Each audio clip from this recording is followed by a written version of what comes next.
Good evening, everyone. I hope everybody had a good week from last week to this week. We have our special guest, our Director of Community Development, Derek Hull, coming on. And Councilman Reeves is getting ready to move forward on the information for Cottage Homes. And so Mr. Hull is going to come in tonight and give us some information to get the story started of the conversation. We are going to have a community event this coming Thursday at 6 o'clock. So I'll give you more information and post the flyer as soon as he is done tonight. So he is our guest speaker of tonight. Take it away, Mr. Hull.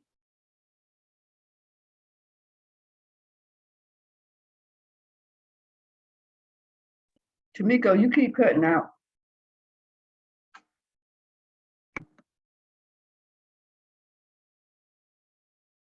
Mr. Hull, are you there? Can you hear me? I'm sorry, I can hear you. Can you hear me? Yes. Great. I'm introducing Mr. Hull. He is our guest speaker for this evening to talk about Cottage Homes. You can have the floor, Mr. Hull. All right, great. Thank you. I'm just trying to get my PowerPoint together, so just give me one moment. All righty. Well, then I will move on and ask a couple questions of the community. Okay. Is there anyone who can tell me something that they have heard about Cottage Homes? So we can start addressing comments that people are aware of when it comes to Cottage Homes. Has anyone heard anything about Cottage Homes, for or against, either or?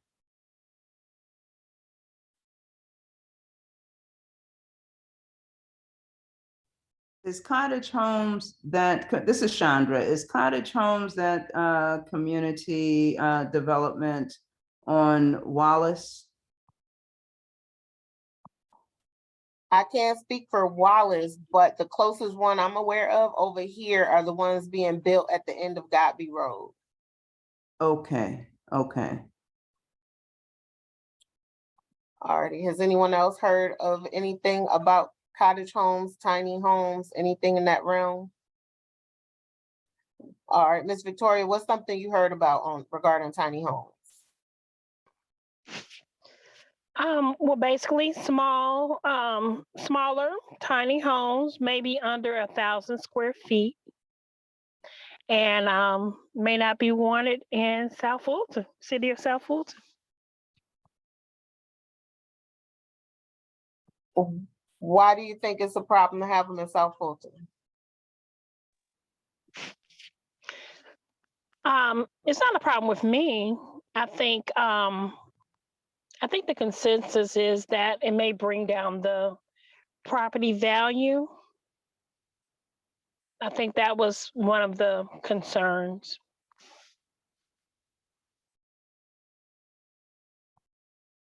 All righty. Anyone else have any comments?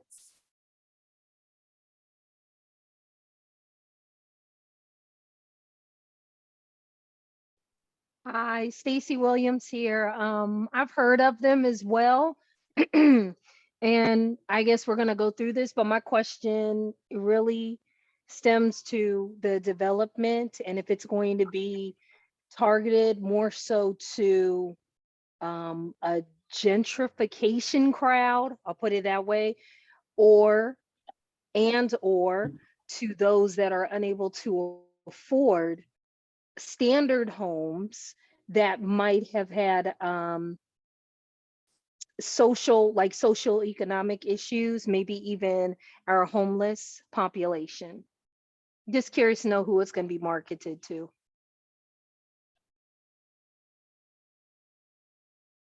Okay, so I'm not going to answer any questions right now, but that's a good question because I want to wait till the presentation is through. But I do appreciate the comments that you are bringing up because we can't address them if no one is willing to say them. I do know we have had people go with us last summer out to see the cottage homes out in Decatur. Is there anyone online that remembers that tour or went to that tour? And their comments? Yeah, Tamiko, I remember. This Jane, I remember. All right, what's your thoughts on that? I like the homes. I mean, you know, every house don't work for everybody. So you have to decide what works for you. And because, you know, to some people it might have been kind of small, but I could have lived there. It's exactly what I would be looking for, you know, community, because it's close, you know, together. You know, you get to see your neighbors, you get to know your neighbors if you choose to. And you know, it was a little bigger than I really thought, you know, that it was going to be. So there was probably some drawbacks as far as like, I don't think it would have been the way those were conducive for somebody in a wheelchair or, you know, some kind of physical disability like that. But I like the homes. Yeah, I thought they were real nice. Thought they did a good job. Now I don't know about, because those just because they say they tiny homes and cottage homes don't mean that the cost reflects the name of the home or the type of the home. Don't say too much. Don't say Oh. too much. We're gonna let Mr. Hub start his presentation and then we'll come back for the discussion. Alrighty, at this time, let me present our Director of Community Development and Regulatory Affairs, Mr. Derek Hub. Thank you, Tamiko. And as always, good evening to the great citizens and business owners of the city of South Fulton, and particularly those that are in District 5. So this has been an effort that has been spearheaded by Council Member Reeves of District 5. And he has garnered the interest of people not only in the district, but across the city and quite frankly, across Metro Atlanta, to have a discussion on this cottage home concept and what this development is. So what we are attempting to do today is just provide a brief presentation. This presentation will also a little bit more elaborate, but it also will be presented tomorrow night at the city council meeting. And then we will have a further discussion on it on Thursday night. And we, as Tamiko mentioned, she will provide you with the details on where that next community meeting is going to go. So let's get started with the presentation. As it relates to this concept of cottage home, just imagine for a moment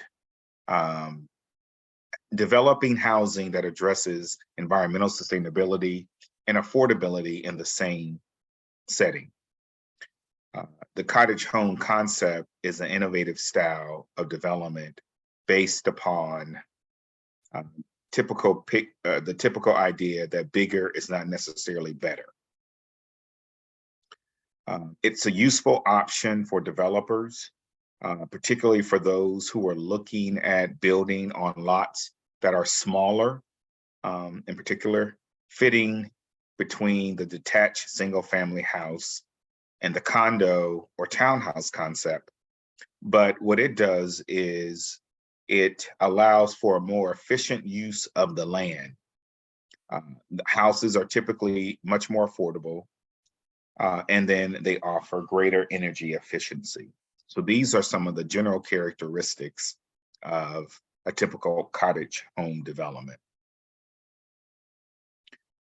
There are some definitions of what a cottage is. And, you know, some of us grew up on shows like Bonanza and Little House on the Prairie. So we kind of understand and know, and we've seen them, maybe not the main house, but those smaller homes that are outside of the main house. But they're defined as a cozy house that traditionally were used to house people from agricultural communities. So in areas across the South, in areas along the West Coast where there's a great deal of agricultural activity, in California, but certainly in also places in the South here in Georgia, all the way to Texas. There are areas of large tracts of agriculture land, rice fields, soybean fields, wheat fields, corn, any type of agriculture that was being raised. And in order for the farmers to maintain hundreds and thousands of acres, they had cottages on site that housed those staff members that actually work the farms, and they live there. So the idea comes from a small dwelling place for the peasants. And they're also known as cotters, hence the name Cottage. These particular developments are typically asymmetrical, 1 to 1.5 two-story dwellings with low-pitch gable roofs and small covered porches. So an element of many of the cottage homes is that they have and they utilize outdoor space. They utilize outdoor space so that they are able to take advantage of the quaint and the small footprint of the house, but they can also use outside as kind of an extended area to recreate, to have people to congregate, and so forth and so on. The cottage home is also typically referred to as the small house, used to denote a countryside dwelling.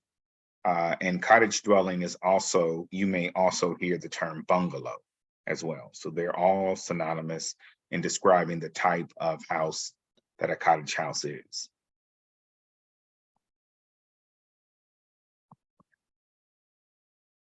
As it relates to the development, cottage housing development, these are typically housing developments that are a collection of these cottage homes. And they're less than 1,000 square feet. The illustration that you see as a part of this presentation is currently a cottage home, a cottage housing development located right at the cusp of South Fulton, but located specifically in College Park. And Tomiko and I visited this development site on last Thursday to really get a sense of this development and all of the attributes of the house.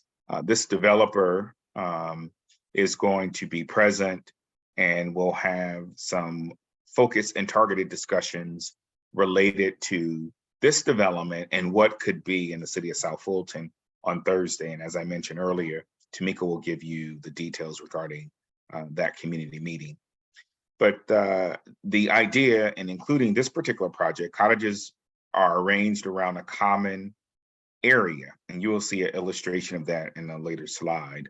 But it's an open space area or a courtyard with parking that's typically screened. So in this case, you don't drive up to your unit. There's a common area where there is parking for the vehicles. And the idea is that, you know, the houses are vertical, they go up primarily, and you can get what is typically considered a small lot. You can get anywhere between 10 to 15 houses on, let's say, 2 to 3 acres. And you would have, you know, open space areas for, you know, communal gathering, parking, landscaping, all of what you would have as a part of if you were in a traditional single family subdivision, you would have here, just with a smaller footprint of a house. And then finally, the concept of cottage housing development focuses on reducing the buildable footprint while promoting sustainability. So previously you heard me mention of energy efficiency and making sure that these types of developments, because they're small and compact, they can really take advantage of energy efficient types of materials and energy efficient types of appliances and things that are helping to either cool or heat the house, keep the temperature, and without having a large footprint to have to, you know, warm or either cool a fairly large house of 2, 3, 4,000 square feet or greater.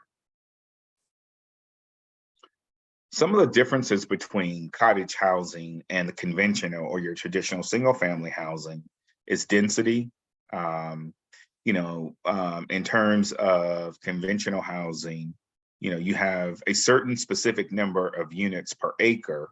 But with cottage housing, you can almost double, quadruple the number of units that are on a site just because of the way in which they're built. They're more vertical, although they can be built horizontally as well. I've seen some of those developments, particularly for seniors who may not want to climb stairs, but may want to have a certain amount of square footage. Unit orientation, you have greater flexibility in how you can orientate the units because the units typically have a smaller footprint. And so directionally, you have more advantage in terms of how you orientate houses and so forth. Floor area, certainly no more, this says no more than 1,200 square feet, but typically no more than around 800, 900 square feet, to be quite honest. And in some cases, that's on 2 levels.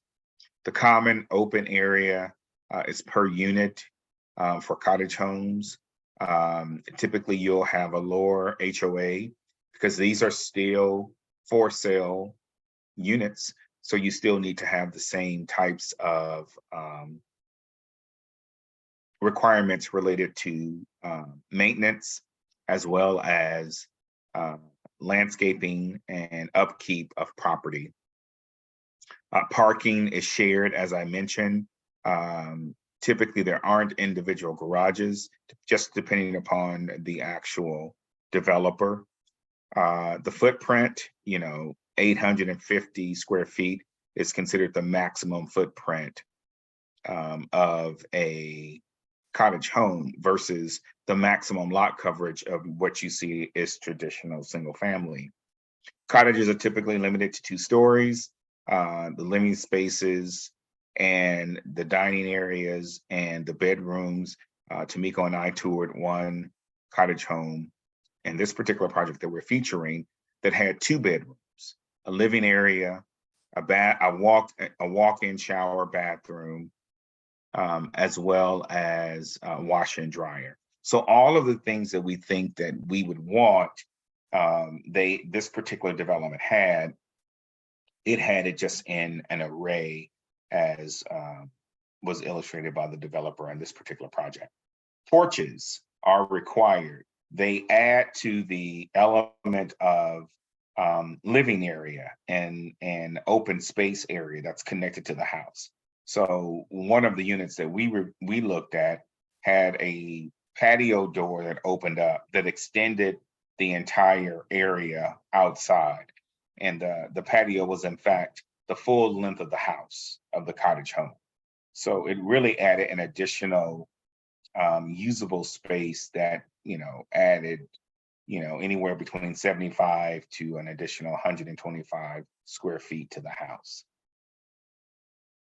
Some of the benefits of cottage housing include promote efficiency of the land use, the use of land, cost effectiveness to build and retain the strategy for scaling the house's size and amenities.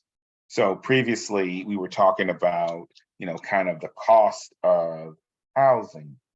And in this particular project that we met, these particular units were starting at 180,000. Now, if you consider for a moment the real estate in the Metro Atlanta area, 180,000 for any new construction is really affordable. Even in townhome developments and developments that may not have the highest quality of construction, you're not going to find many housing developments that are starting, new construction that are starting at 180,000. But these in fact start at that level. And so from an affordability perspective, cottage homes are extremely affordable. And then they still provide you with, your 4 walls, your proximity, your concept of, single family lifestyle, just in a clustered approach, if you will. more energy efficient, which means you will save a lot as a homeowner. You will save a lot related to just the cost associated with operating much larger houses. We talked about the affordability and the aspect of cheaper to maintain. And then the construction in and of itself is simple. I mean, we looked at individuals who were constructing houses out in this particular subdivision. And I tell you, I was just amazed at what they could do in one day, in 1 week, in 1 month. I mean, they can literally put up these types of developments in 1 month after they get substantial infrastructure that's going to be required, whether it's a traditional single family house subdivision, or if it's this one, you know, a substantial amount of time goes into putting in all of the underground infrastructure. But after that's done, they go vertical and they can be complete in record time as opposed to much larger houses. So I wanted to show and just highlight a couple of case studies across the United States related to the concept of cottage homes. The first one is in Washington, Kirkland, Washington. It's very close to the Microsoft campus in Redmond, Washington. Has some of the most expensive urban housing anywhere in the Northwest. So the median price is over $900,000. So they were allowing cottages up to 1,500 square feet. And that's considered large, very large for a cottage. Typically, they fall under 1,000 square feet. Density was twice the number of the underlying zoning, and the floor area ratio was 0.35. A provision mandated the inclusion of cottage affordability to buyers earning less than the median income. Now, in this area, the median income is nothing like what we see because this is a high income area. And you can tell that by the median price of housing, which was $900,000. Another example was in Shoreline, Washington, which is in King County, 9 miles north of downtown Seattle. Seattle, as you can imagine, has high housing costs, much higher than what we experience here in Metro Atlanta. And the ordinance encouraged smaller cottages right around 1,000 square feet to maybe even 800 square feet. And it required half the units in a cluster, no more than 650 square feet. So they're really restricting the size of these particular houses. 650 feet on the first floor. And are granted density bonuses if all units in a cluster had no more than 650 feet. So an incentive to the developer to kind of keep them small so that you can get more housing in there. And so this was, you know, something that was considered wildly successful in both these two communities. And as a result of that, you know, this cottage home phenomena has just taken off, not only here in Metro Atlanta, but all across the United States. And finally, as I conclude, this just kind of shows you a prototypic illustration, a map that shows clusters of housing kind of in around this public square.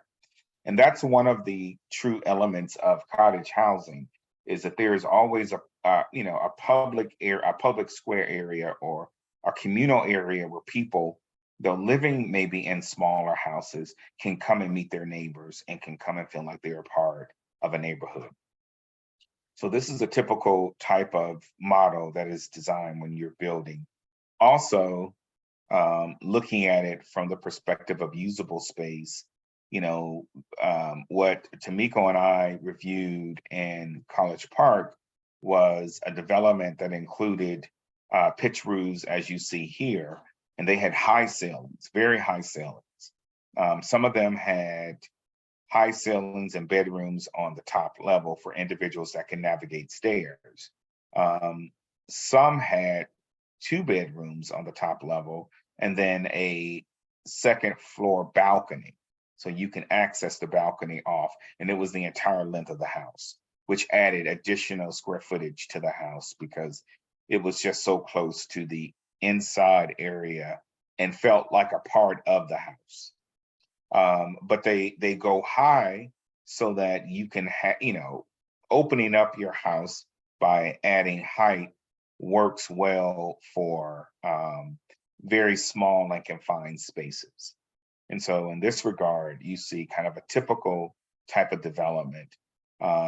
You see the parking in and around the area where people walk to their specific cottage and then they just enjoy this communal setting.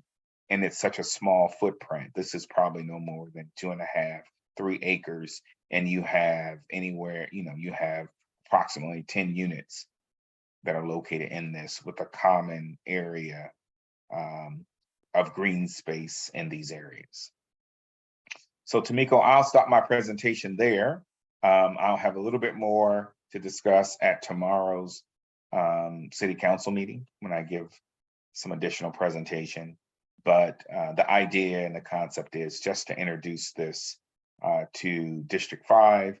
And again, commend Councilmember Reeves for spearheading this effort, understanding the need to have environmentally sustainable housing, but also housing that's a lot more affordable, and just creating and continuing to build upon the variety types of housing. Not everybody wants to live in a 3,000, 4,000, 5,000 square foot house.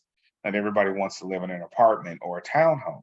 So you can get a single family house in this regard, just a lot smaller footprint and more of a communal space that's built into the entire development. So with that, I will conclude my presentation and I'll open up the floor for any questions. Hi, Mr. Hull. This is Chandra. Question for you. The concept is Thank you really, for that great presentation, Mr. Hull. Do we have questions? The floor is open. yes, this is I'm not- Chandra. I have a question. Go ahead, Chandra.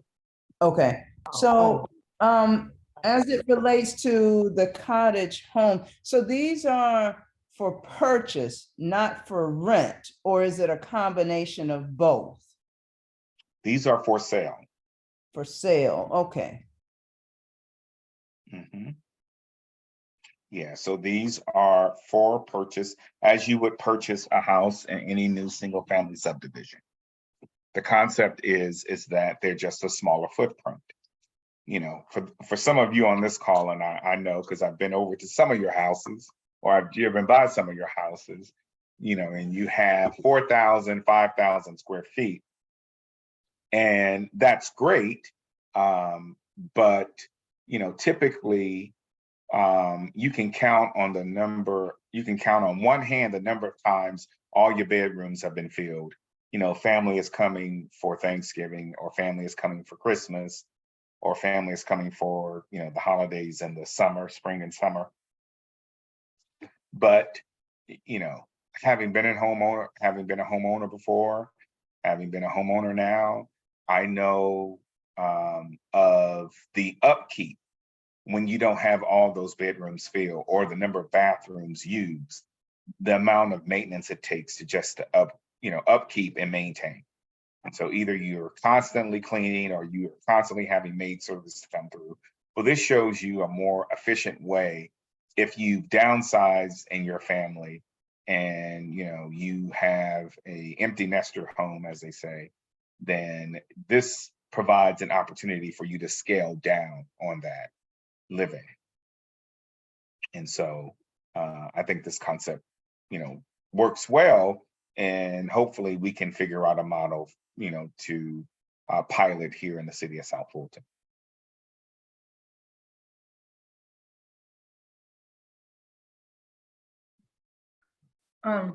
This is Jane, Mr. Hull. Thank you for your presentation. Thank you for coming out tonight. So the houses you're talking about now with the presentation, those are houses over here in College Park? Yes, they're right on the border, and Tamiko knows the area better than I do. Off of Old National, near the 285. I Oh, think. no, we know, I know exactly what it, matter of fact, I rode over there yesterday. So Yes. it's blocked off, you can't get through, but anyhow. Right. So. Okay, I would like to look at that a little bit more once they get on the board, we can go and tour, you know. Yeah, and I failed to mention, and I've had this discussion with a number of elected officials. I've had this discussion at a number of community meetings. But I oftentimes want to talk to particularly parents and grandparents. Mhm, And we think about these young adults coming up. mhm, Some of them, as you know, don't own cars. They don't want the responsibility of a car. They like taking Uber and Lyft. And if they're close enough to a MARTA station, they would even take MARTA, bus and or train.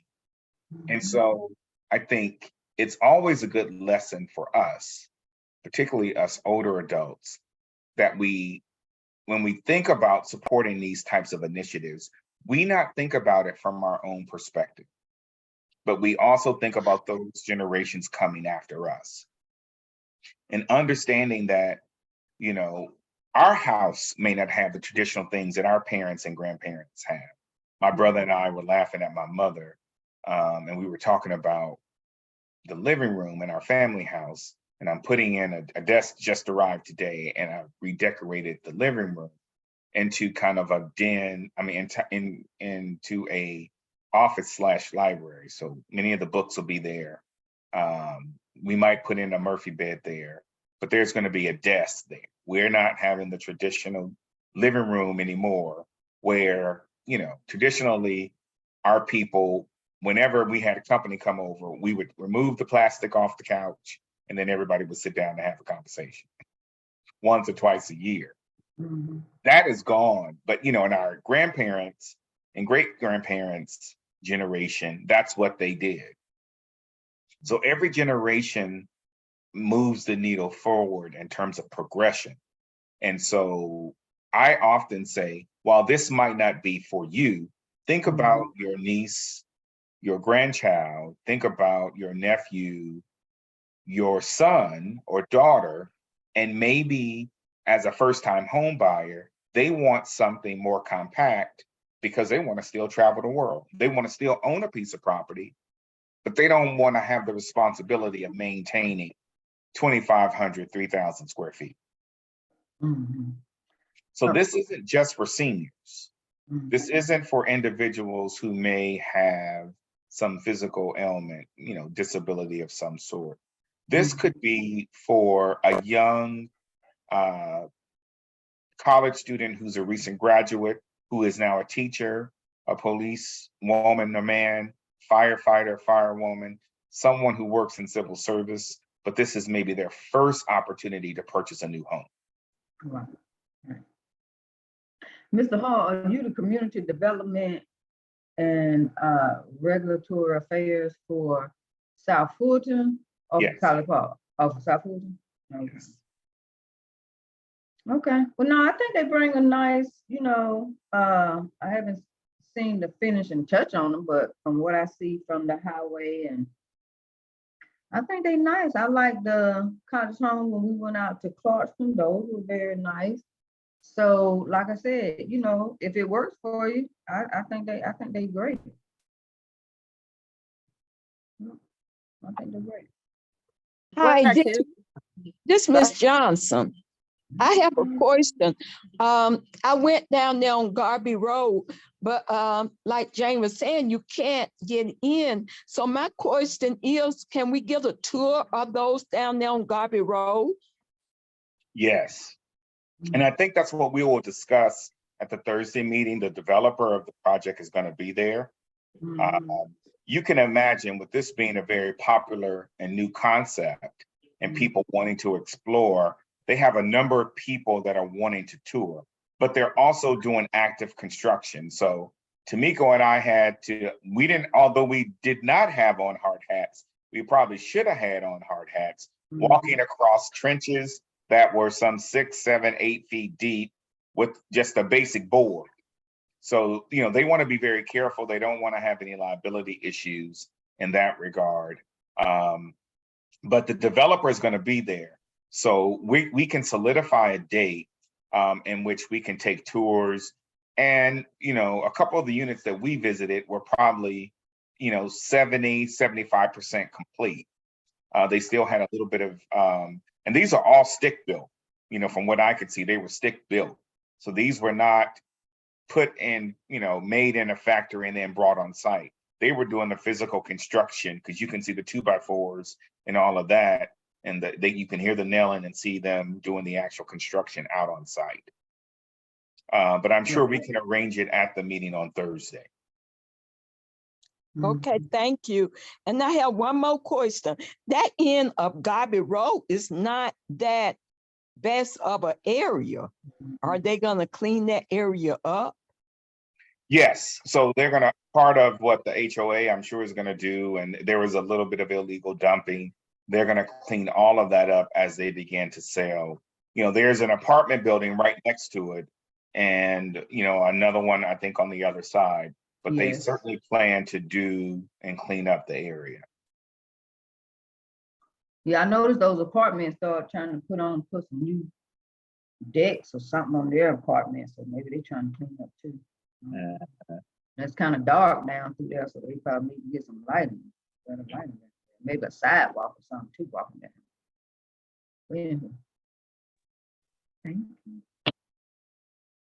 Mr. Hall, this is Ernestine Sumlin. I have a question. You made something mention of the lawn maintenance. Is that what I heard? Will it be maintained by one developer, or will each individual be responsible for their own space? And will the complex have their own, say for instance, shrubs, or can each individual household put out flowers in front of their abode if they'd like? Yeah, I'm sure you're gonna have some flexibility with that. I will say, because we don't know what the finished landscaping is gonna look like in front of the houses, but they will have the traditional HOA. So they'll have a homeowners association like you would in a traditional single family subdivision. Can I answer for this with you, Mr. Hall? Yes. Alrighty, so we also had the HOA president and developer come on. We record our calls, and if you go back and watch the other videos, you'll see him come on and talk about it. But I can give you a couple of things that were mentioned when we did the tour and he did the questions there. The facility indicator has one level. This one has two. I think this one is now going to probably be the biggest one that's been developed here, but the HOA was in charge. One of the things they did there, which we can't answer specifically here, they had their mortgage, I think, was like $900 a month, and their utility bill was like $60 a month. And they also had solar, and then they made their landscaping like edible. So they had the tomatoes and the edible flowers and different herbs and things. So that was kind of what they worked out to build into their landscaping. But this location, I think, is doing an edible garden as part of their landscaping. An actual garden is part of the architecture. I don't know if that helps answer your question, but the HOA, I think they did it where that one did it where it was built into the landscape of how it got taken care of. So Tamiko, that might depend on the developer of what's required of what they can have and cannot have. I would think that would be the answer, and I think that the HOA and the residents are gonna have to decide how they want that to look. Because I think in that location, they built it consciously in mind for that type of personality to live there, like to interact with each other. So a lot of us drive home, drive in our driveway and go in our house. We may or may not know our neighbors. We may or may not interact with our neighbors. We may or may not interact with our HOA, but the way they are building these cottage homes, they do not allow the cars to park up against the house. They have to get out and walk through the neighborhood and see their neighbors and speak to their neighbors and hang out. So they create their own little mini community. So I don't know if that helps answer the question. Okay, thank you. And as you can see, before we conclude, as you can see from this illustration, each of the houses will have a patio area. Well, probably several, but this one, which you enter the house at the ground level here, you have an area where you might not be able to do traditional planting in the ground just because of the landscaping and all of that. But you have an area where you can certainly put potted plants. And so you have, this whole entire area that will be, like a cement slab where you're able to do so. And then just as Tamiko said, depending upon the developer, or you may have said it, you might be able to do some limited landscaping and, within the general areas that's not considered the common area. Okay, and I'm sure that will be something that the HOA will definitely stipulate. Yes. Okay, thank you. Hello, I'm Victoria Rogers. How are y'all? Good. Okay, awesome. So I have a question. I know the last time something like this was introduced, and I applaud, a second attempt. I just wanted to know, well, the last time it was introduced, we had policy created that would limit the size of homes that could be created. So I remember like a flat couldn't be any less than 1,200 square feet.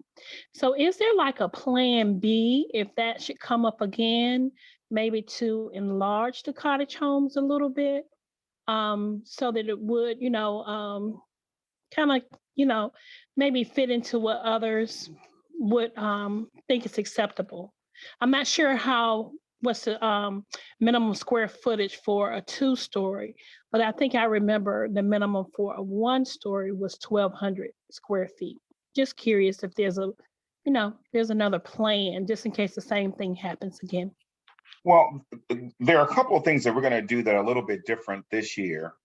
And I would like to say the city didn't have the benefit of having me as the director at the time, but I do have housing experience on both the public side and the private sector side. So I worked for KB Home for some time before returning back to the public sector.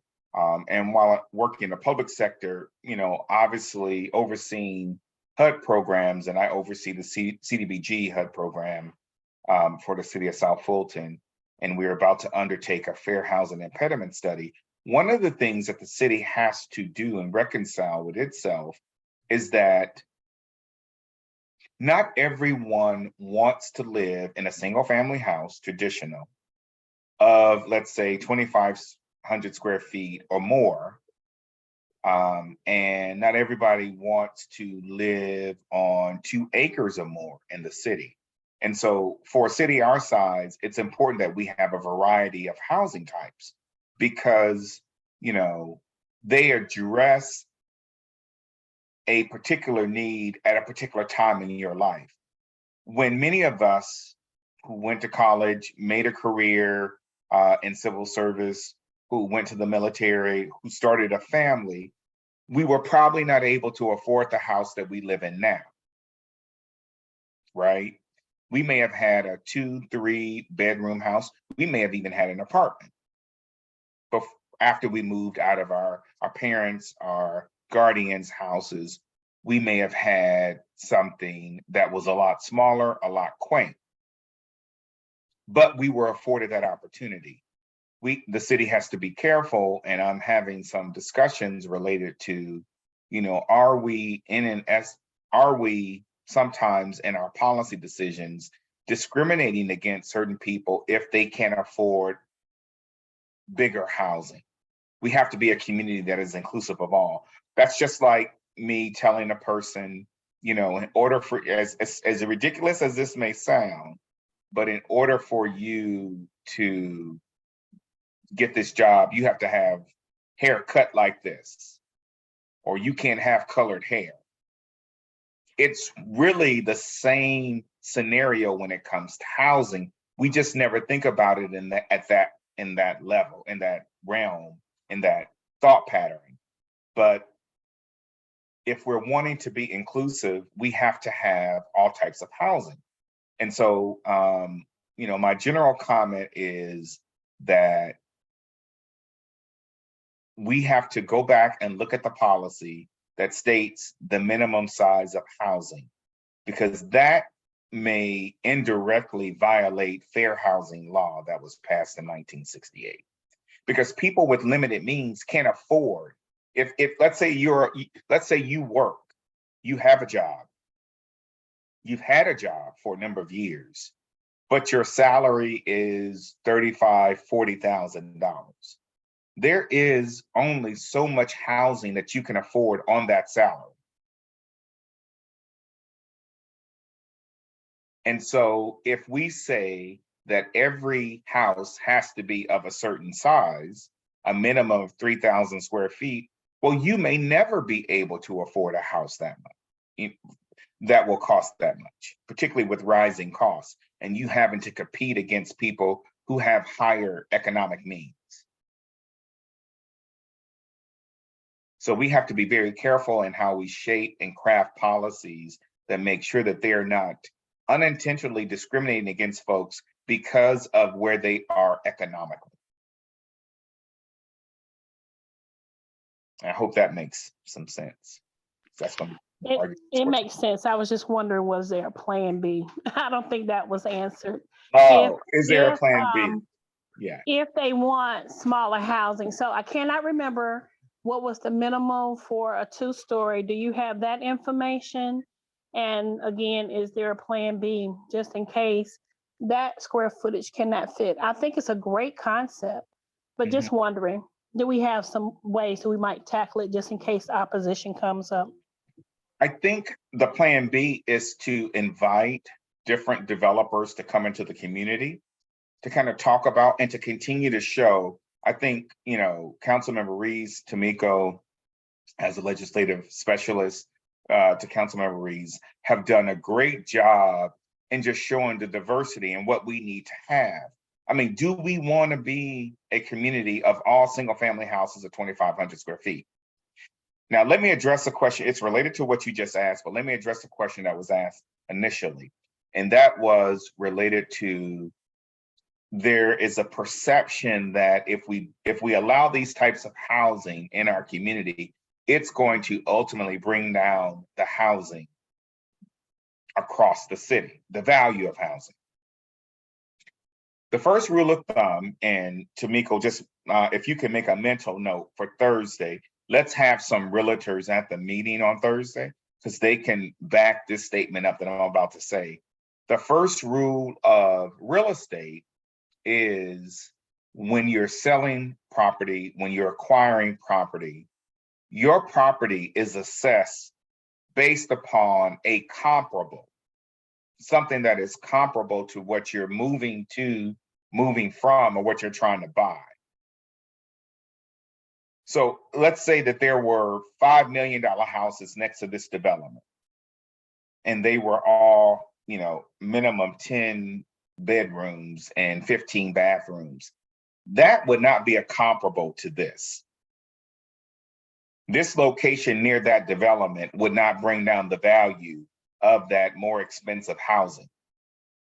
Because in order to get the value of housing, you have to have a like for like, if that makes sense.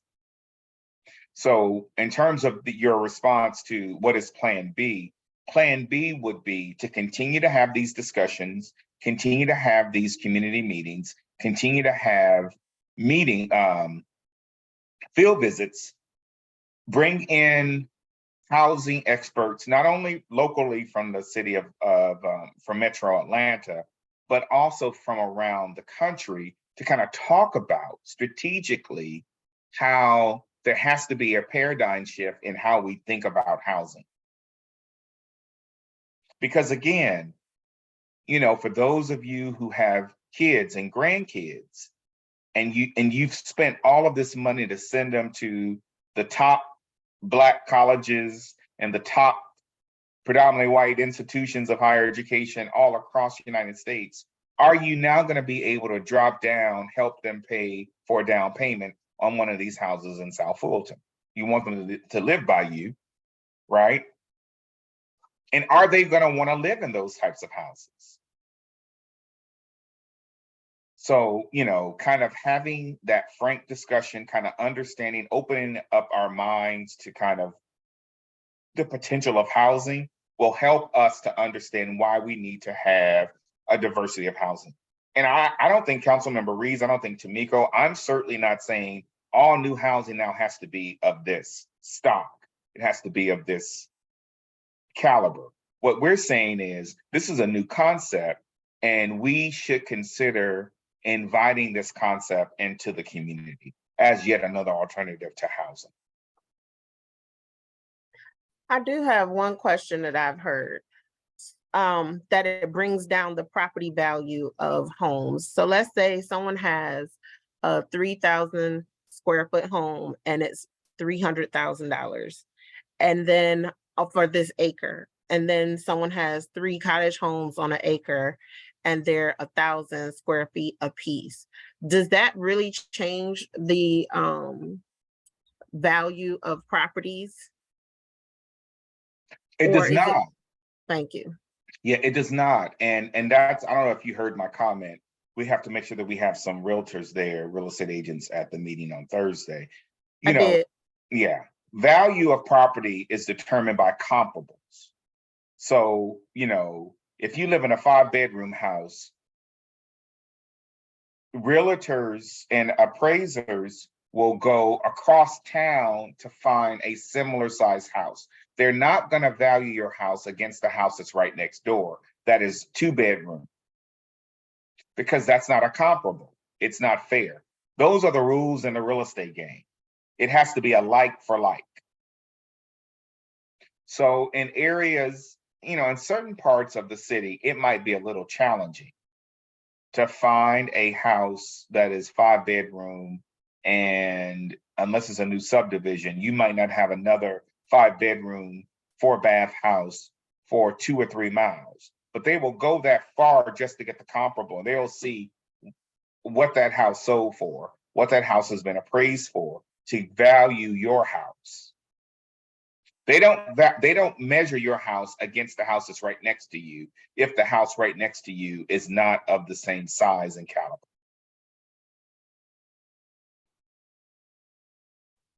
Mr. Hub, can you close out your presentation so I can bring up the flyer for Thursday? Sure. So I just, again, as I started, I always want to say it is always a pleasure to talk with the great citizens of South Fulton. I am constantly amazed at the what's the right word?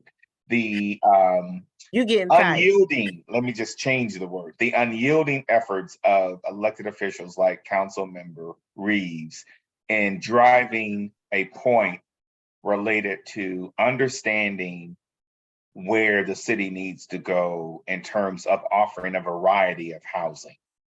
So he is relentless and not giving up on this. He understands that there's been pushback, but he simply wants to provide this platform so that people can understand. He's not trying to shove anything down anybody's mouth. I've talked to him personally about this, but he is passionate about making sure that, you know, particularly our young people, or maybe even our older citizens who still want to remain in the community, can move into something where they can still enjoy their lifestyle, but they don't have to have the burden of having such large houses, and they can still stay in the neighborhood. So I know that this is the reason why he supports these types of concepts, these types of developments. And so I would just encourage you to, if you can, listen to the presentation tomorrow. It'll be a little bit of repeat. I'll do some additional changes. But more specifically, please attend the meeting on Thursday in Council District 5, where we will have the developers live and in person to kind of talk about these things. And you can hear about it, and then we can arrange the schedule to go and take a visit together so that we understand kind of where this city can go as it relates to these new housing opportunities. And with that, Tamiko, I'll turn it back over to you.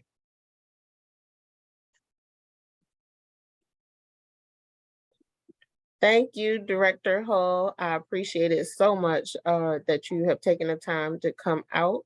You could have been anywhere else, but you chose to be with us. So what I want to say is, let me see, I'm trying to share the screen. I don't know if I'm doing it right. You are. I done went too far. Hold on. Make this bigger. There you go. Can everybody see that? Yes. Alrighty. That picture at the top is actually one of the houses in Decatur that we went to go look at. So that's a version of a one-level house right there. We will be having an open forum conversation. The developer from Godby Road will be coming this Thursday at 6 p.m. I guess you can't see the address from here. I got it blocked off, I suppose. But I'll make sure I post this. I'll put it in the newsletter coming out tomorrow.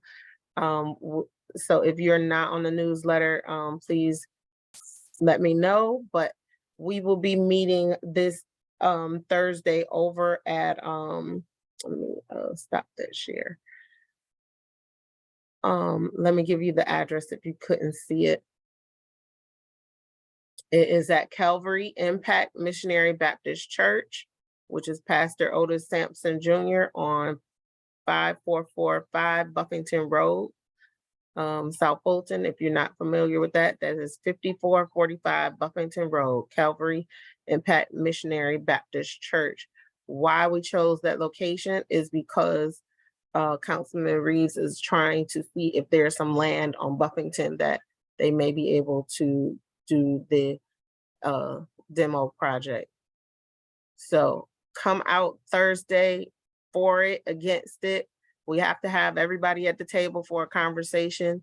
So if you know someone, ask them to come. If they live in the community, this is their time to get the input in. So when it finally makes it to the council, they can't say no one didn't talk to us.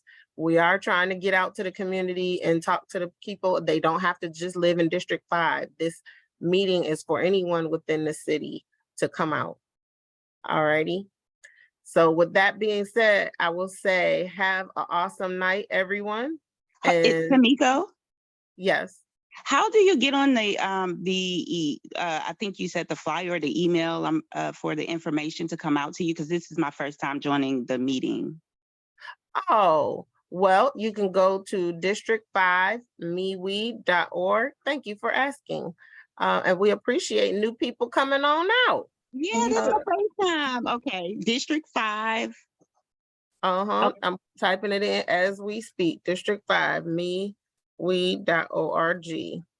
I just sent it to everyone. You can go on there and sign up for the newsletter.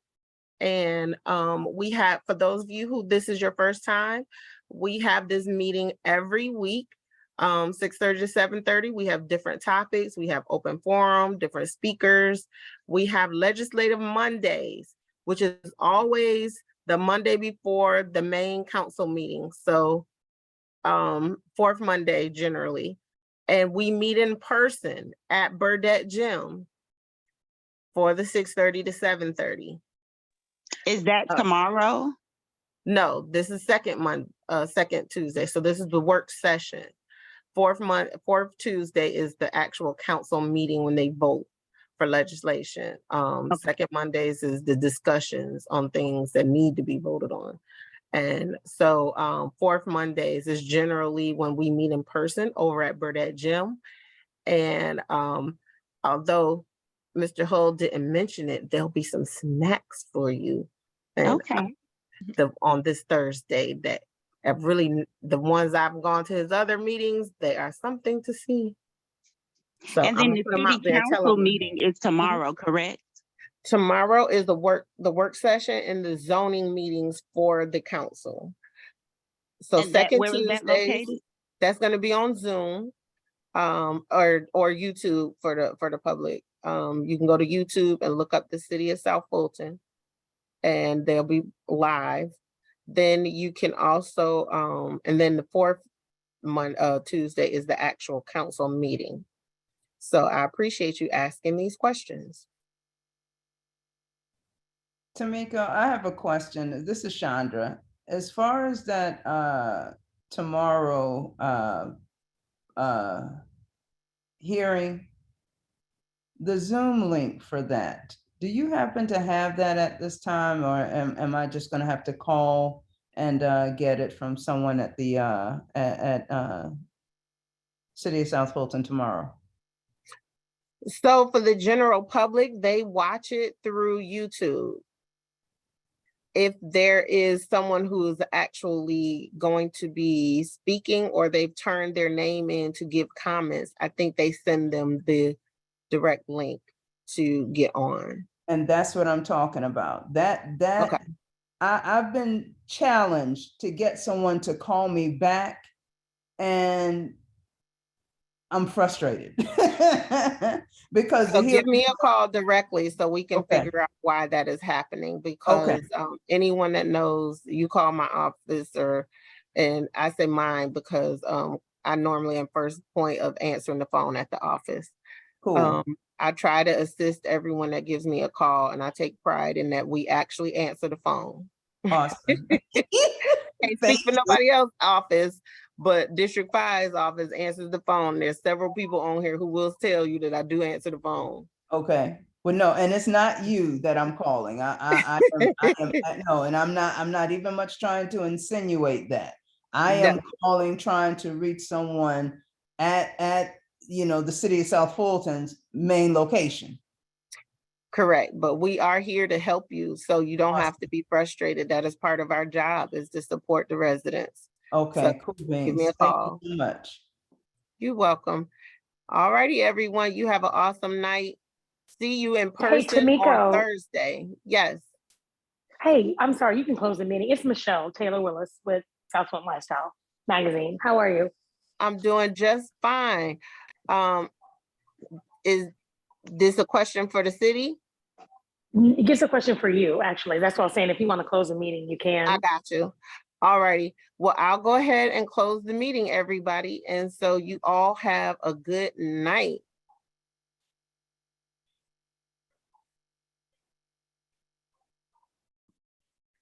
How are you doing?